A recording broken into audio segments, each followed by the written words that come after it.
सालों पहले नील नामक जंगल में एक बड़ी होशियार बिल्ली रहती थी। हर कोई उससे ज्ञान प्राप्त करना चाहता था। जंगल के सारे जानवर उस बिल्ली को मौसी कहकर पुकारते थे। कुछ जानवर उस बिल्ली मौसी से पढ़ने के लिए भी जाते थे। एक दिन बिल्ली मौसी के पास एक शेर आया।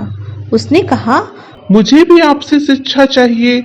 मैं आपका छात्र बनकर आपसे सब कुछ सीखना चाहता हूँ, ताकि जीवन में आगे मुझे कोई दिक्कत ना हो। कुछ देर सोचने के बाद बिल्ली बोली, ठीक है, तुम कल से पढ़ने के लिए आ जाना। अगले दिन से रोजाना शेर बिल्ली मौसी के यहाँ पढ़ने के लिए आने लगा। एक महीने में शेर इतना समझदार हो गया कि बिल्ली ने उससे कहा, अब तुम मुझसे सब कुछ सीख चुके हो, तुम्हें कल से पढ़ाई के लिए आने की जरूरत नहीं है। तुम मेरे द्वारा प्राप्त की गई शिक्षा की मदद से अपने जीवन को आसानी से जी सकते हो। शेर ने पूछा, आप सच कह रही हैं? मुझे अब सब कुछ आ गया है क्या? बिल्ली ने जवाब दिया, हाँ, मैं जो कुछ भी जानती थी मैंने सब कुछ तुम्हें सिखा दिया है।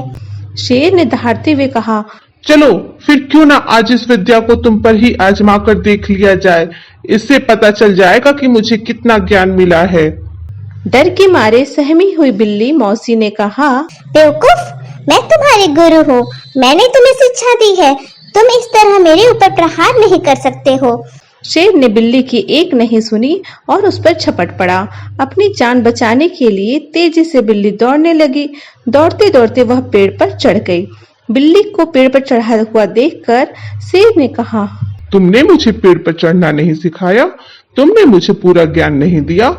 पेड़ पर चढ़ने के बाद राहत की सांस लेते हुए बिल्ली ने जवाब दिया, मुझे तुम पर पहले दिन से ही विश्वास नहीं था। मैं जानती थी कि तुम मुझसे सीखने के लिए तो आए हो, लेकिन मेरे ही जीवन के लिए आफत बन सकते हो। यही कारण है कि मैंने तुम्हें पेड़ पर चढ़ना नहीं सिखाया। अगर मैंने तुम्हें यह ज्ञान भी दिया होता तो तुम आज मुझे मार डालते। गुस्से में बिल्ली आगे बोली, तुम आज के बाद मेरे सामने कभी मत आना, मेरी नजरों से दूर हो जाओ। ऐसा शिष्य जो अपने गुरु का सम्मान नहीं कर सकता वो किसी काबिल नहीं है। बिल्ली मौसी की बात सुनकर शेर को भी गुस्सा आया, लेकिन वो कुछ नहीं कर सकता था क्योंकि बिल्ली पेड़ पर थी। गुस्से को मन में लेकर शेर वहां से दहाड़ते हुए चला गया। शेर बिल्ली की कहानी से यही सीख मिलती है कि किसी पर भी आंखें मूंदकर भरोसा नहीं करना चाहिए। जीवन में हर किसी से सतर्क रहने पर ही आप खुद को सुरक्षित रख सकते हैं।